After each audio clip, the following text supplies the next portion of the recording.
Greetings, nerds. This is SNN I'm your host, Sarah Belmont, and with me as always is our Mr. Producer, Will Polk. How are you doing tonight, Will? Doing very well, Sarah. How you doing this Thursday evening? It's Thursday. It's been a long week. Yeah. You know, now that we're in November. Yeah, I know the year is rapidly coming to an end. Sort of like Twitter, which is rapidly coming to an end. Yeah. Yeah. It's like everything.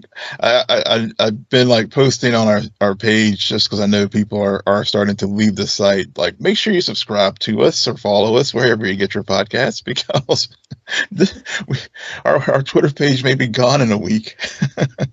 That's crazy. Yeah, Twitter may be gone, but and also speaking about things that are like dwindling away, following up on last week's discussion about the CW. Nexstar has confirmed that the future DC related content will be minimal moving forward. Will, I know you can't see me necessarily right now, but like, this is just shocking to me. I'm so surprised. Shocked, I said. Shocked. No one. I said no one ever. These headlines just, I'm like, duh. Yeah. Why is this news? Oh, you just want to stay in the headline game, so you just fabricate, like, I don't know. So you just state the obvious, and it's just annoying. But yeah, minimal content. It is weird to think about for pretty much a decade, if not longer, if you count Smallville, like CW, despite its pros and cons, has been not just for DC shows, but just they've always attracted that audience of like young middle schoolers and above, like even 30-year-olds and whatnot, because of the genre television. So it's weird to think that there isn't going to be a network around that can really find, like, have content that reaches that large of an age range. Yeah, it really is. I mean, I know with we've charted the whole Nexstar purchasing the network and stuff, and obviously the demographic. To your point, how it has been skewing to younger, but then now they're saying that the average viewer, and I guess they must be factoring a lot of daytime with this too, is it's 58 years old, but to your point, it has been the home of DC content, and really was very instrumental, along with the MCU, as far as bringing superhero content to the mainstream, where it was just accessible to everyone, and not just to fanboys and fangirls. And given that Stargirl, which we'll be talking about this evening, was recently canceled, not because of anything more than just we are buying this network, and the rating, for the size of the network and in the context of the ratings for that network, I mean, it was doing okay. But it's just business decisions because of change of ownership. So after the Flash ends its run next year, and then we'll have the new Gotham Knights that will premiere, and also Superman and Lois, and it's very, very possible that come the 2023-2024 television season, there may be one or none of DC shows on that network. And I know, even with the sell and stuff, the executives did tell the creatives, the showrunners and stuff, to write your show like could be a series finale. And did they tell that to Superman and Lois and Gotham Knights? Not that I've read anywhere, but I mean, you would have to assume so. Yeah, because I think it's interesting that they're still moving forward with Gotham Knights. Yeah. Did anybody watch that trailer? That trailer is garbage, by the way. Yeah. So knowing like the quality of that show and what's been getting canceled, I'm like, why are they still going? Like, is it because they already ordered and Yep. probably most of the episodes have That's it. already been shot? Maybe. That's exactly it. It's all Okay. contracts. Yeah, it's all Okay. yeah. Basically, they're contractually obligated for the 2022-2023 season. After the 20 and once this current season ends, and I think they're going to go through the early to midsummer, Mm-hmm. then all bets are off. I mean, all those contractual obligations are done. Got So it. Okay, that makes a lot more sense now. Yeah. Yeah, interesting. We'll see. Yeah. I just can't handle another like Gotham Knights Titans thing. I already have Titans, which we're also going to talk about tonight as they kick off their fourth, which is crazy to me because it felt like just yesterday we were all gasping over the trailer for Titans with the fucking Batman. Yeah. It's how fast it goes by. Yeah. Yeah, so it's just like I was thinking about it, I'm like, man, even though I love to hate this show, it's been lasting a long time. It has an audience. It's on HBO Max right now, which any show on HBO Max is just like a step up. But yeah, very, very cool. In other news, and like I love how a lot of what we're talking about keeps tying into the shows we're talking about tonight. So because we are going to talk about Andor, because Will has like things to say about Andor this week. We do have the last bit of Star Wars news as the Acolyte. Am I the only one who forgot this show? Nope, you didn't. I do. I remember hearing like us talking about casting news, but I have a distrust with Star Wars shows. Yeah. And just products, like announcements in general, because of the like it's 50-50. I think they have a better average than DC, but still they're not in the safe zone that MCU hangs out in, where I'm like, okay, you can cancel one here and one there and I'll still trust you, but you get into that point. But anyway, so they have announced their full cast, and they have also indicated that filming will begin. Yep, it has begun, and So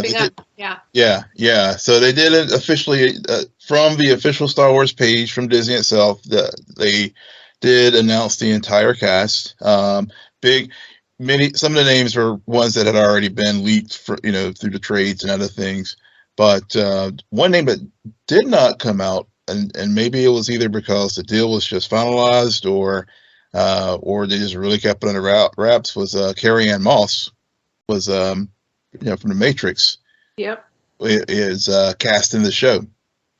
And so that was, with the official announcement, that was definitely more of the one of the more notable castings that was a part of the show, which I guess apparently it's going to be set in as a mystery thriller type of show in the High Republic, which was, I guess, about 100 or so or more years prior to the events of the Phantom Menace. So it's definitely when the Jedi are at their full height and before the Sith starts to rear. I guess this is the early stages of the Sith rearing their heads in the galaxy. So and apparently one of the Padawans is enlisting their Jedi Master to help them solve this murder mystery. So and then we're talking about Andor this evening, and it sounds like they are taking a chance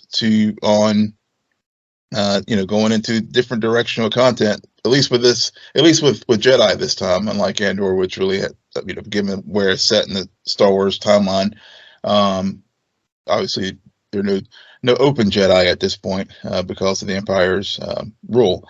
But but to your point, it's funny when you mentioned about the averages of things sticking as far as announcements with Star Wars, because I guess there were a couple other things Star Wars related news, I guess Sean Levy, who is directing Deadpool 3 and is also part of Stranger Things, is rumored to be tied to a new Star Wars project.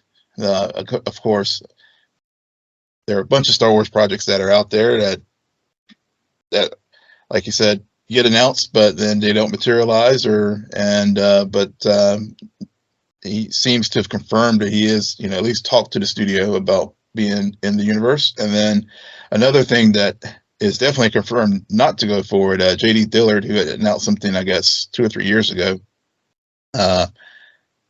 said that he is not moving forward with his Star Wars project. So I guess it goes the way of Patty Jenkins and Taika and Ryan Johnson and others, where it seems like all they do is just sit around the table. It's like, hey, we do like we do sometimes. It's like fan cast or fan theorize, and someone like picks it up and runs with it. But well, I think so many filmmakers have been inspired by Star Wars and have a nostalgic factor to it, where the idea of being able to put their stamp in that universe is very is something that's really fulfilling for them. Mm-hmm. But then the reality sets in, and it turns out that when I was a kid I could tell these stories, or maybe I'm not the right author for this as I thought I would be because it's too close to home. So it's I think that you're right to an extent where it's just these guys have it built up in their mind with fan casting, what would they want to do, what story they want to tell, and then when given the opportunity, suddenly the reality kicks in, and it's not all like they didn't have the story they thought, or they couldn't tell the story that they thought they could, given the rules of the universe. Mm-hmm. But I want to go back to the whole comparison with Andor and the Acolyte, because it's funny, as you were describing the premise of the Acolyte, I was thinking in my head, man, I forgot, like, having watched 9 episodes of Andor, I forgot Jedi were in Star Wars. like Andor has done a very good job, just like first Rogue One did, mm-hmm. where there is something really easy to escape in, because you're dealing with quote unquote real people, mm-hmm. who are dealing with being oppressed and a war setting. And I know that in Andor, we're not really seeing the true war quality that we saw in Rogue One, but we're seeing the guerrilla warfare, the spies, the espionage, the brewing pot of the overall rebellion, and how that gets started in these types of situations. So it's a lot more grounded, and where I think in other shows in Star Wars that we've had, granted, I still like Mandalorian. I think it'll take Andor season 2 for it to potentially pass Mandalorian, but I think that because you have the scapegoat of the Force, mm-hmm. and magic, you kind of, it doesn't feel as it's harder to connect to, mm-hmm. if that makes sense. It's harder to really to take the fighting seriously. Yeah. I'm like, well, Grogu's certainly going to show up, Right. Next time. Like, and I mean, that being said, it still does somewhat suffer stakes for me, and I've only beaten that horse to death just because I know what happens to Andor. So, for example, this episode, I understand why people love this episode. To me, it is good. I still prefer the eye over it. Mm-hmm. Mm. And it's not because necessarily that with the eye, it was focused on that sole event. Mm-hmm. Where in this episode, you're going into it thinking, oh, this is just going to be the prison break episode. We're not going to cut away to anything else. But we do, and I do like the scenes that we get with Mon Mothma and Luthen. Like, I think those are very important scenes in terms of their character in the show overall. But there was just something. I mean, maybe it's because I watched Titans earlier this week and they had a catchphrase that kept getting repeated. But when dialogue gets repeated and repeated and repeated, I'm like, dear Lord, just escape. Why can't you be the silent escape crew? Why do you keep saying this over? I get it. Yeah.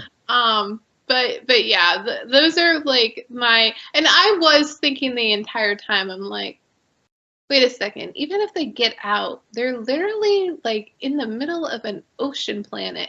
Yeah. What's the plan here? Seriously. Yeah.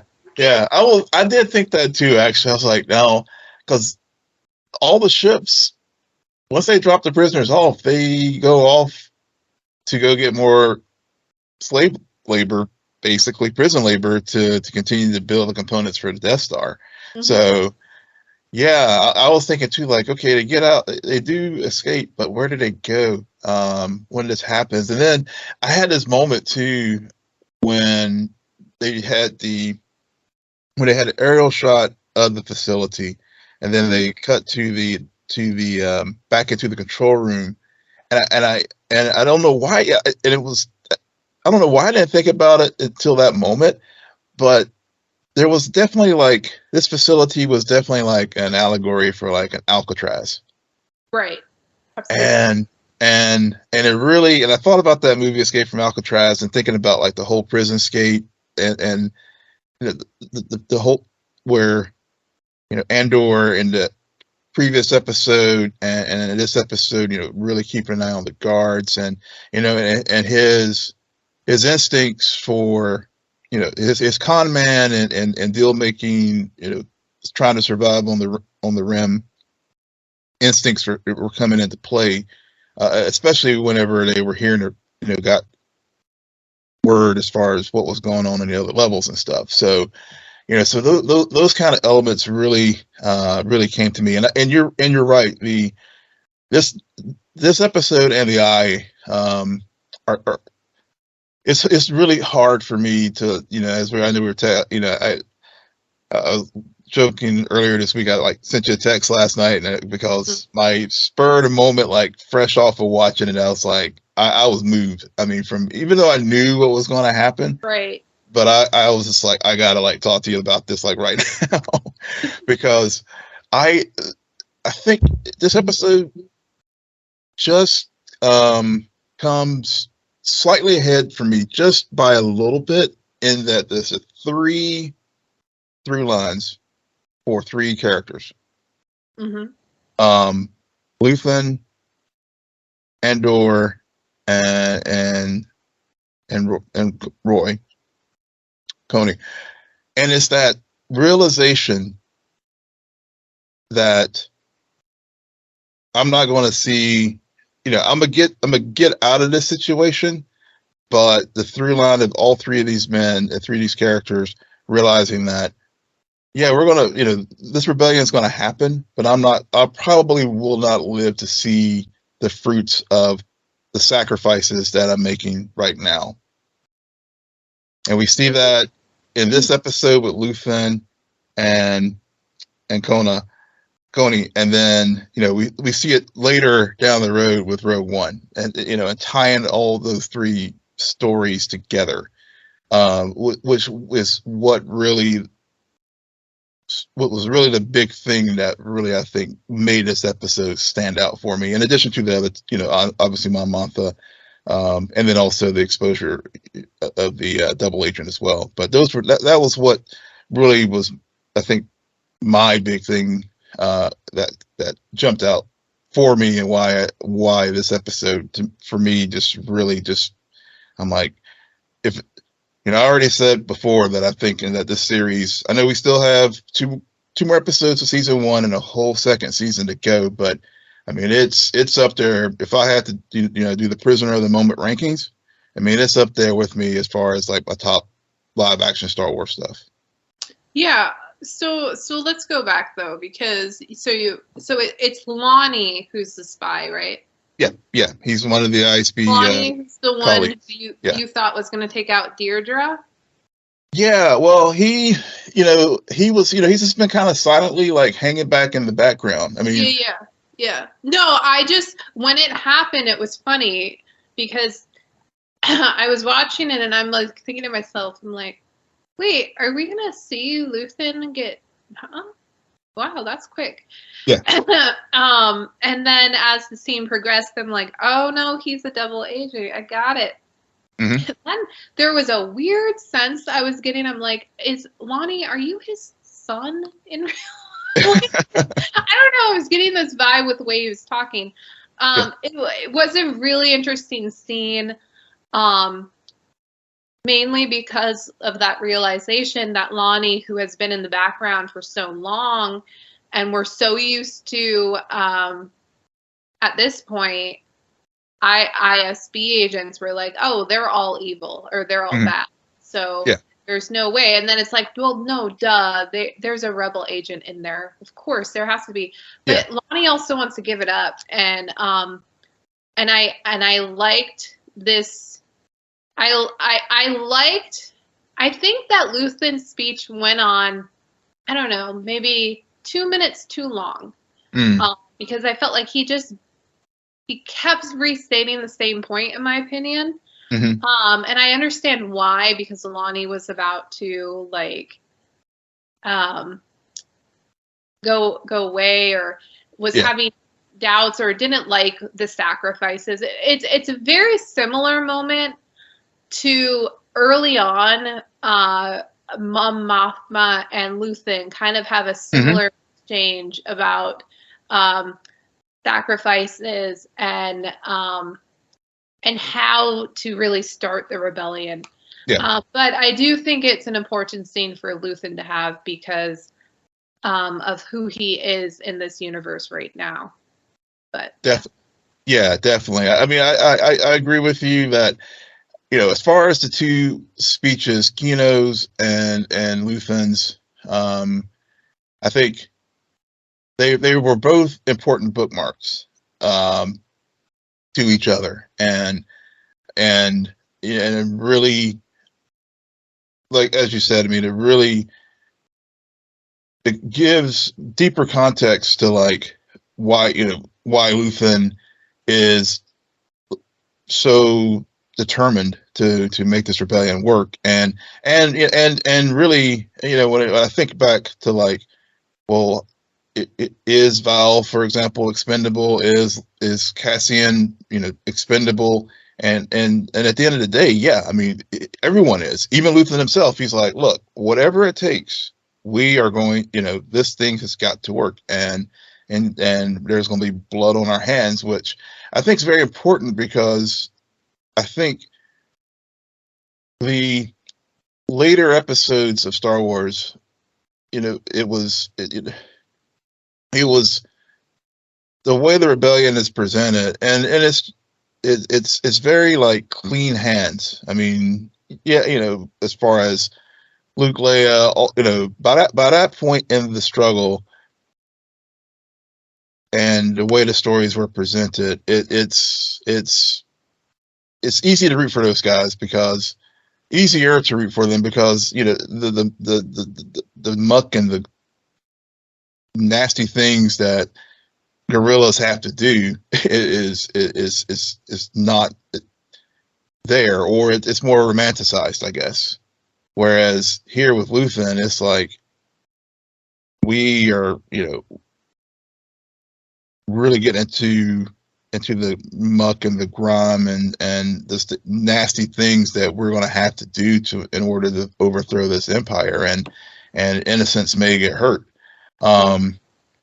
So it's it's definitely more shades of gray with with the way things are being presented here in this show. And so, yeah. But so explain to me, because you said at the beginning that Luthen's speech kind of mirrors or is a bookend with Loy's speech. So how did you what makes you say that? So I think Kino, I see where, so basically Luthen is, whenever we're introduced to Luthen, he's there. I mean, he's already gone through the realization that this system is fucked up and we got to do something to change it. When we first meet Kino in episode 8, and whenever we're in the prison, he's a company man, and he's like, stay on program, and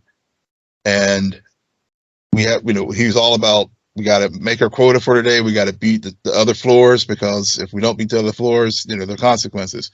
And then we start to see the evolution, and Cassian helps pull that out of him. And I think that's part of the role that Cassian plays in this show, because in each one of these arcs, he's always been, sometimes, and we've talked about this, he's a supporting character in his own show, but he's also almost like a sounding board or a mirror to help other people come to the realization that this stuff is bad and we got to change it.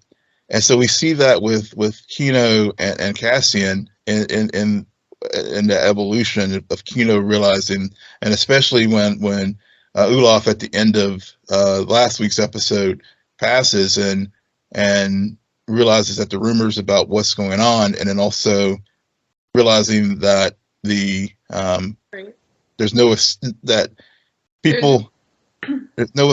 I mean, they just strip you out and then they just take you down to another level and stuff. So, seeing that growth and seeing that evolution and change within him. And then this episode, when they're in the control room and Cassian, and their talks as we get to that point, and the key line that, I'd rather die trying to take them down than give them what they want. Mm-hmm. And hearing, and hearing Kino, like, at first not finding his voice, but as he starts talking and into more and more realization of what's going on, then he gets to that place where Luthen is now. And so he's ready to fight. And so, and that's how we see how the rebellion gets built, because all these characters that we're getting introduced to in this series, who either some are already there, but also seeing how we get people to build the Rebel Alliance, we are experiencing that, and so it like sort of like chapters in the book where one person's already at that place, but another person is as we go through the story evolves and their journey takes them to the place where other characters are already at. Right. No, that's a good point. What about Mon Mothma? What do you think about how she might have to sell off her daughter to a criminal, the criminal's kid, in order to get money? Yeah, no, yeah. Even before, like, other people, a lot of people were saying this, and before I'd heard any other people, I texted you last night again. I was getting House of the Dragon vibes with the and then I've heard quite a few people mentioning that same thing with other reviews I've listened to today. But well, granted, it wasn't like it's her cousin or something. So no, true. Yeah, true. It wasn't her uncle or anything, but more just the, I was thinking more of like, I know. Yeah, I was thinking of the just when as soon as you say betrothed, like automatically you're like, okay. I was thinking of House of Dragon. I was thinking about the Valerian. I was thinking of Rhaenyra and Valerian's son. But anyway, getting back to Star Wars, that whole scene, because they set it up so well, because again, to your point about Luthen, and again, she is trying to have it. She wants the rebellion to succeed, but I think she's still having, there's a lot of just moral dilemmas that she's having to reconcile to make this thing work. And again, it's one of those things where I think with the money, she was like, oh yeah, I'm good, working with this basic, I guess it seems like he's a money launderer in the Star Wars universe. And she was, she's like, it's distasteful, but okay, I'll just hold my nose and deal with it.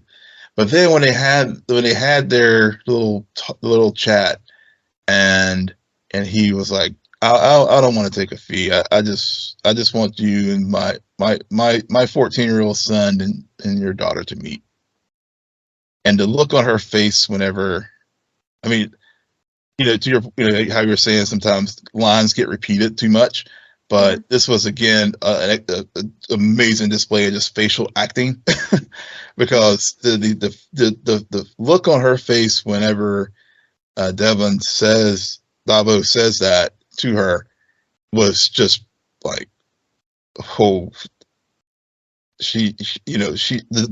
that moral dilemma was really went into like warp 10, because she was just like, one, she, and it really, like, everything in the show has a purpose. And so all the strained relationship that she already has with her daughter now is coming to a head, because let's just say, for argument's sake, she does come to the realization, and she probably does come to this realization, that she's going to, in order for this thing to work, especially with all these new rules that the Empire has put into place, she's going to have to like arrange to sit down between her daughter and this guy's son. And so now, Mon Mothma trying to convince her daughter to do this sit down when they already have this strained relationship. It's, clearly that's going to be some of the things that's going to unfold over these next couple episodes, I would think. Yeah, well, Mon Mothma is kind of like a slow burn, so we'll see what happens. We got 2 more episodes to wrap up this season and lead into next season, which will be the last season of Andor. So I don't think they're tying up all loose ends right now, but they are definitely going to have to tie up some so that we get new ones in the future. And on that note, so let's head over to, we haven't talked about Stargirl in a hot minute. Yeah. Have not. I honestly, I think it was maybe the first 2 episodes we talked about. Yeah, I think we did way back when, and then we were all House of Dragon and Andor and She-Hulk, and Stargirl got other shows came before it. Yeah, got pushed to the side. Little did we know that the show would get canceled, but and it's and I got backlogged myself, to be honest. I mean, it's a good show, but maybe in hindsight, maybe we should have flip-flopped this with She-Hulk. But anyway. What do you mean?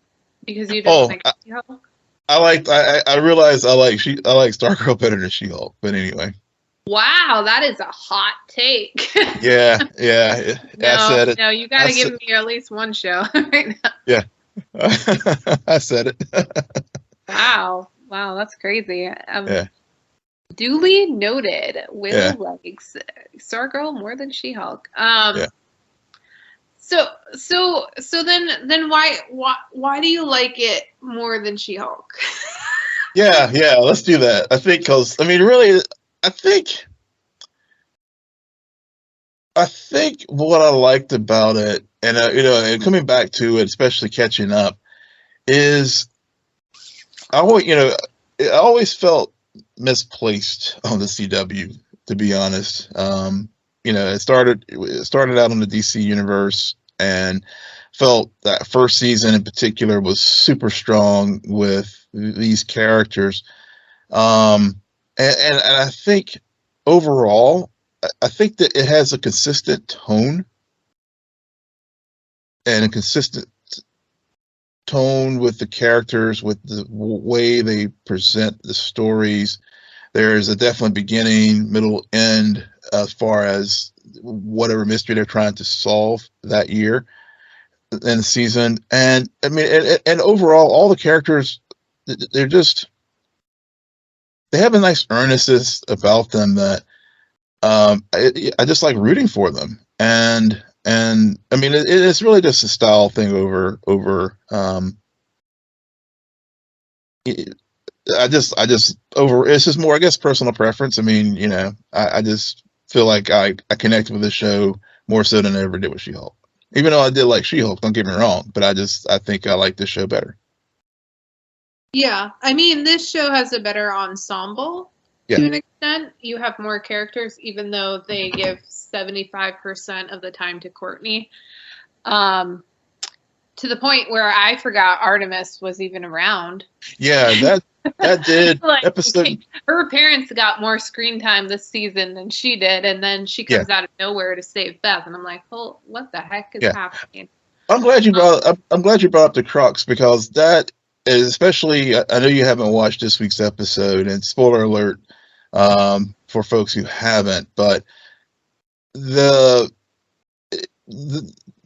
Crux this season has been on a redemption arc, from going from being a part of the ISA to now Pat and Courtney's mother's neighbors, to they're their frenemies, but they these last two episodes in particular really shows that redemption arc for them, and how they have really rehabilitated. Even though they still have their ISA skills, they use them for good, and realizing that they have they're there to help Pat and Barbara basically deal with the Icicle's parents. And the evil grandparents. The evil grandparents, which they have been pulling a lot of things behind the scenes throughout the series, and there's been the constant presence. And there's definitely and when they have the Courtney goes to tell Cameron the truth about what happened, and then of course Rick jumps in, and all hell breaks loose. But that was those are, to me, I felt like there are a lot of earned moments that and the payoff in this show really does work out. Yeah. To an extent, I agree.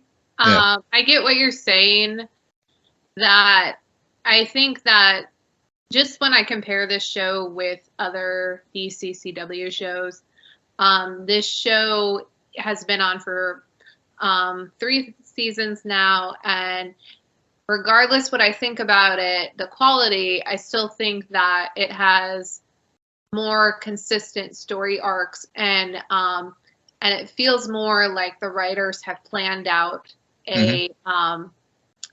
an arc for the season rather than an episode arc. Yeah. Like, I think that there isn't as many villains of the week, which is great.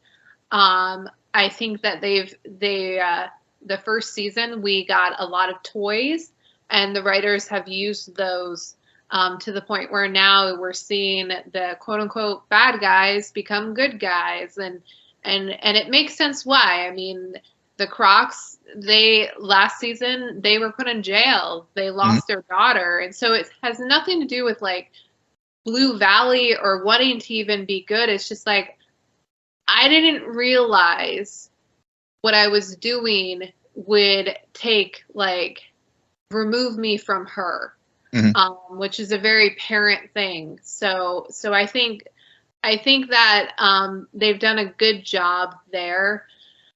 I do think that sometimes, even though they have a good ensemble cast, it's underutilized. Like Yeah. this whole thing with Rick.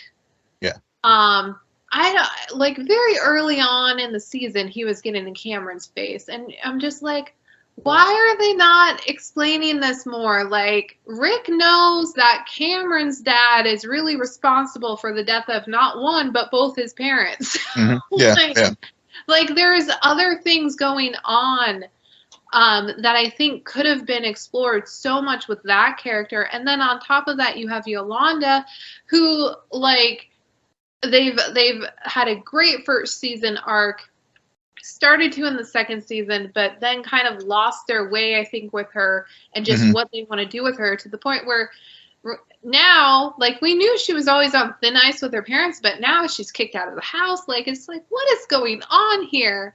Yeah. So I think that as much as they really know what overall they are trying to do with the season, to me, some more often than not, we get so much like first level with these characters, unless you're Courtney or Pat.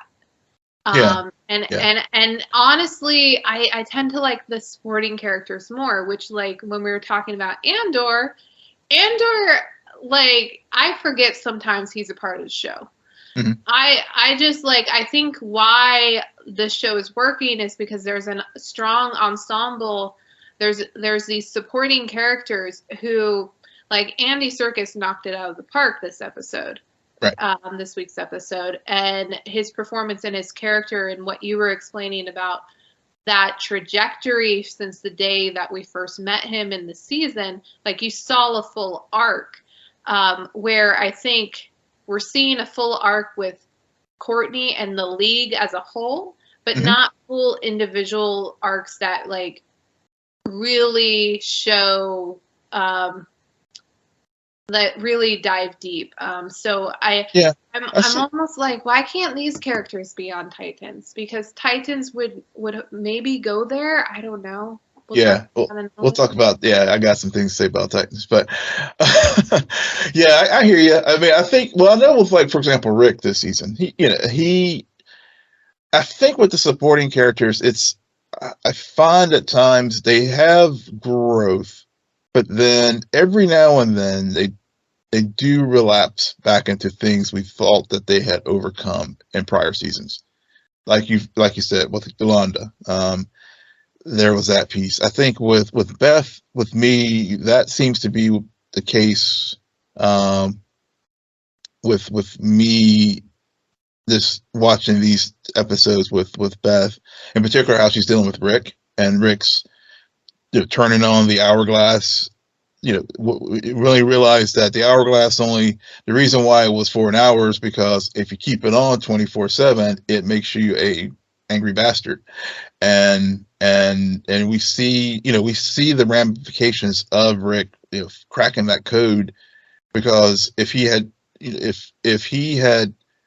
listened to them, he probably would not have, like, rushed over to the Icicle's house to confront Cameron. Right. No, Yeah. I understand all of that. Yeah.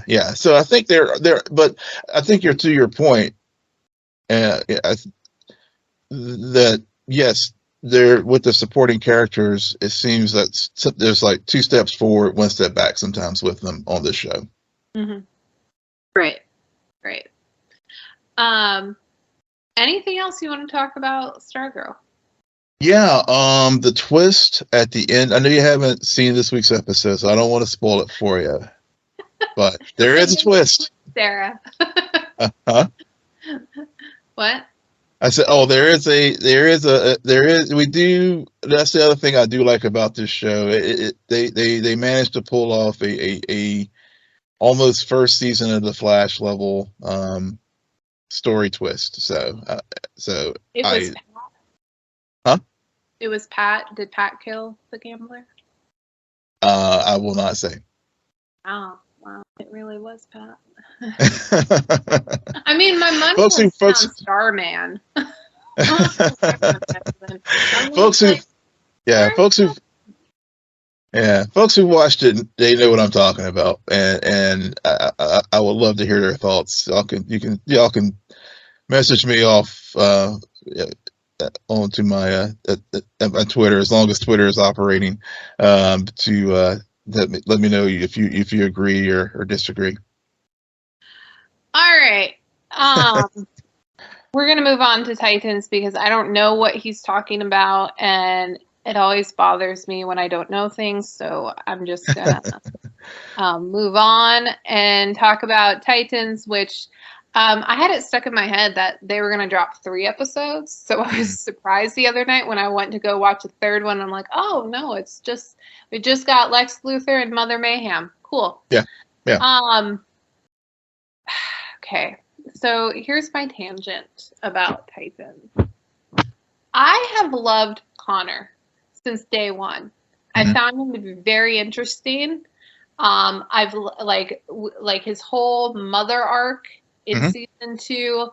Found that to be cool.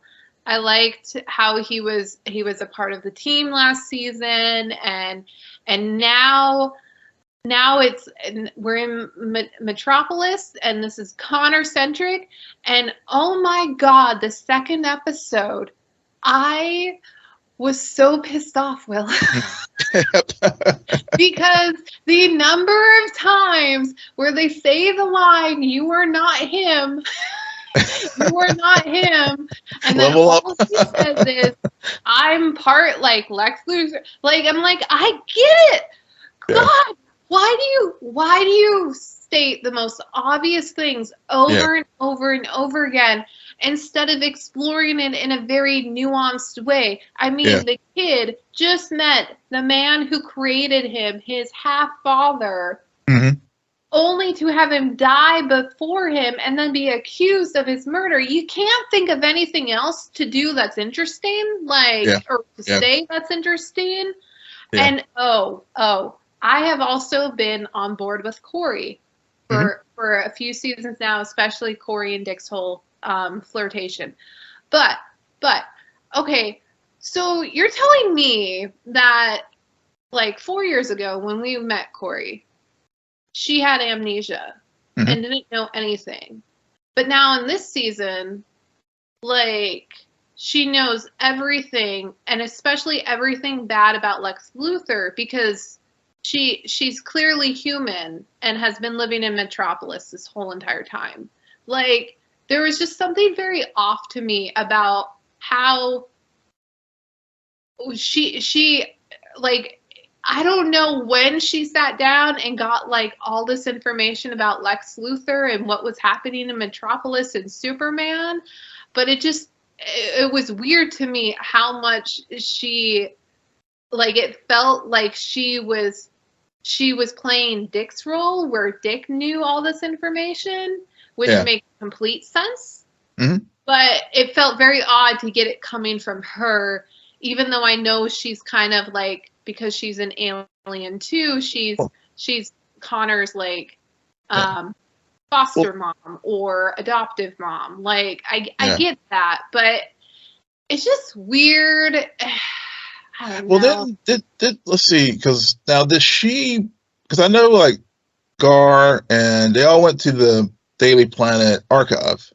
So no, she wasn't there. But she wasn't there. So so it wasn't like she could have gotten back. Well, maybe that's still a bad part of storytelling, that they, the info that they received, because that's one piece of the episode I did like. Just it was even before that where she was saying this stuff about Lex Luthor.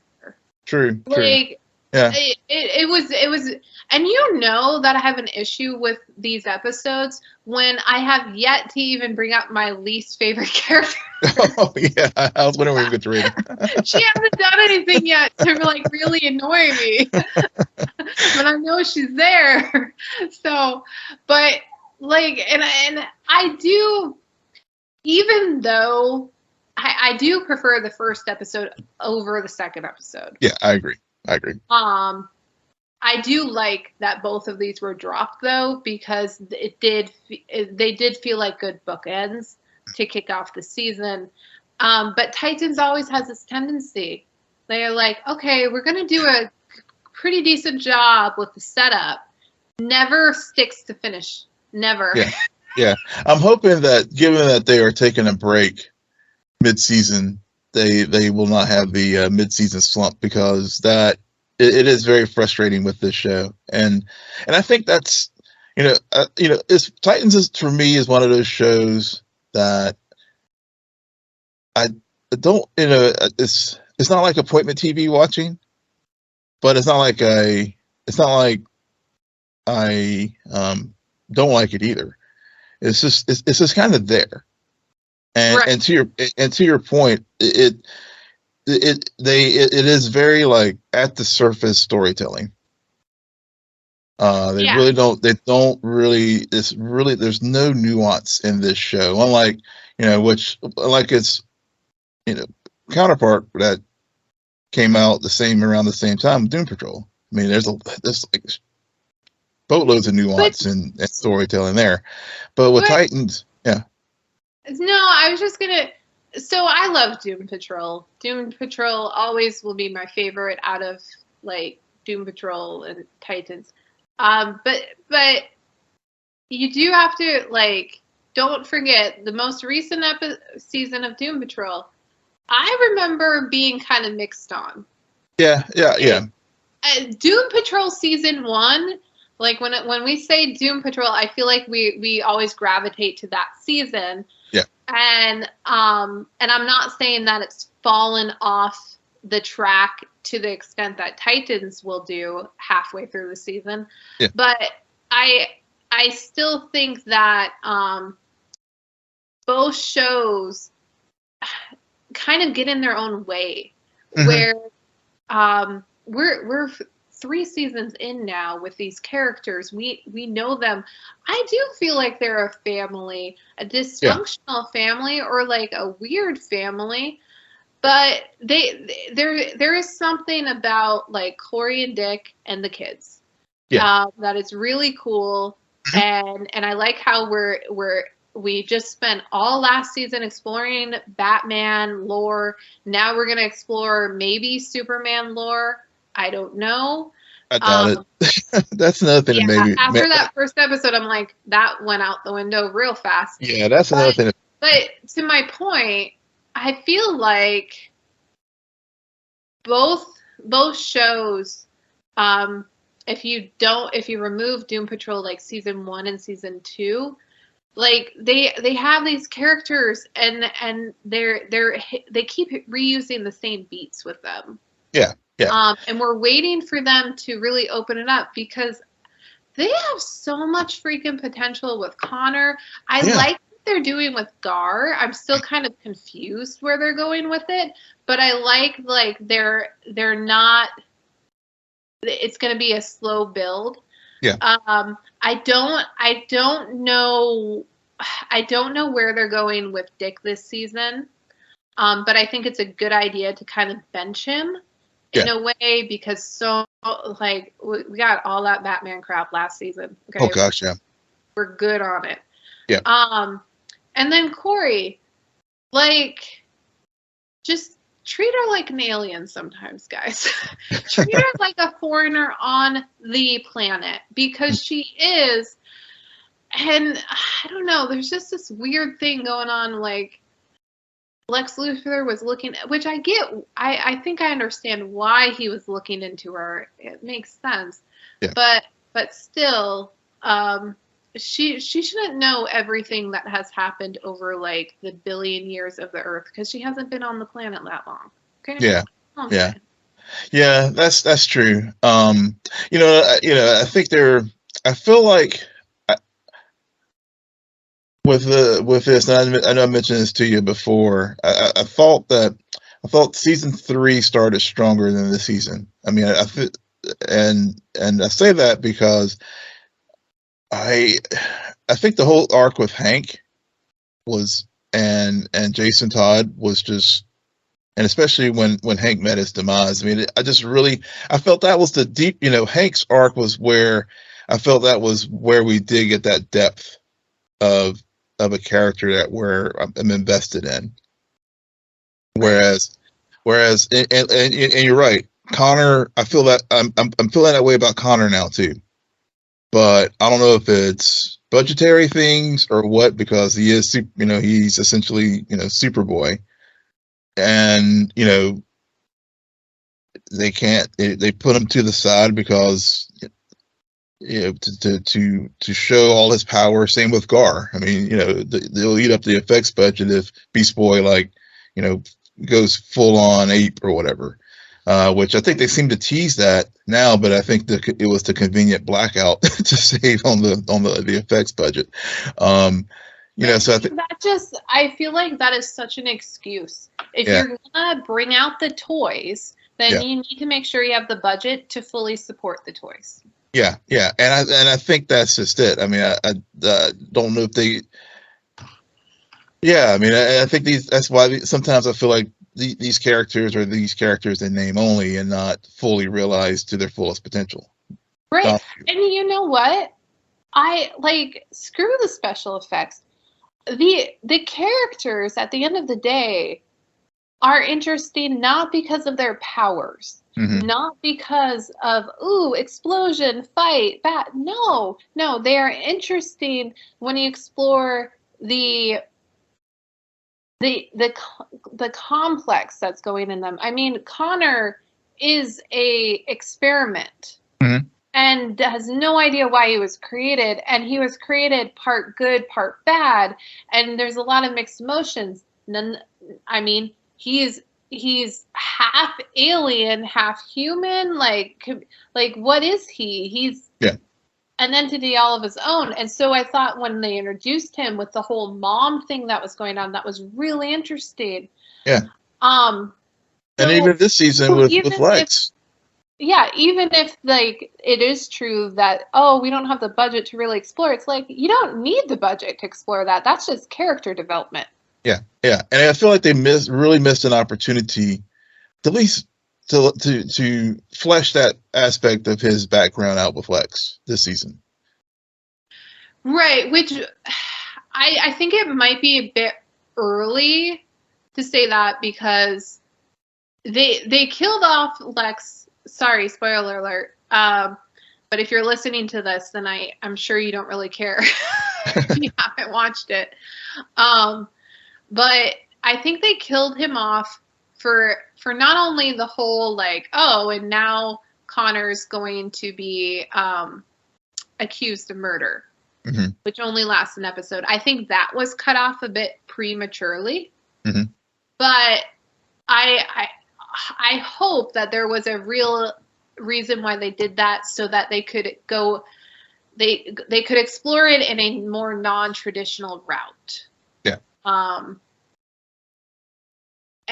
But maybe they just pull a Titan and they're like, no, we just wanted to get them in the city, and now that they're there, we're going to go in this completely bizarre other direction, especially because we have Sebastian Blood just in the corner, which I forgot that Sebastian Blood was being played by my man Joseph Morgan, who, if you don't know, he can play an awesome villain.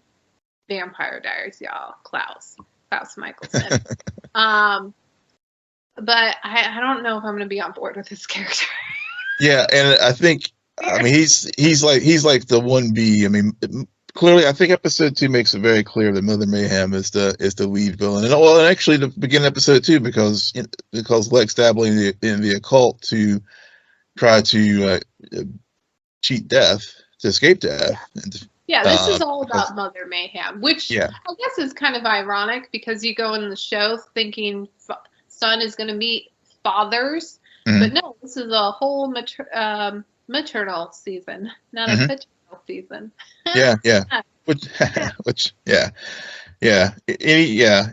Anything about your least favorite character, Raven, other than I wonder if they're going to pull out the whole Trigon thing from the first season again? Nope. Nope, don't really. She was fine. I'm gonna leave it at that. I'm not. She didn't do anything to piss me off. Other people did. All right. Well, on that note, Will, why don't you tell our listeners where they can find you? Yeah, you can find me on Twitter as long as it still exists at Will M Polk, WILMPOLK. And you can find me on Twitter at Belmont, SJBELMONT. Please follow our crew on Twitter at CNN Nerd, friend us on Facebook, follow us on Instagram, and visit our website, www.cnnerdpodcast.com. But most importantly, rate, follow, and comment on Apple Podcasts, Spotify, YouTube, Google Podcasts, or wherever you get your podcasts. Good night, Geek Out. You're welcome.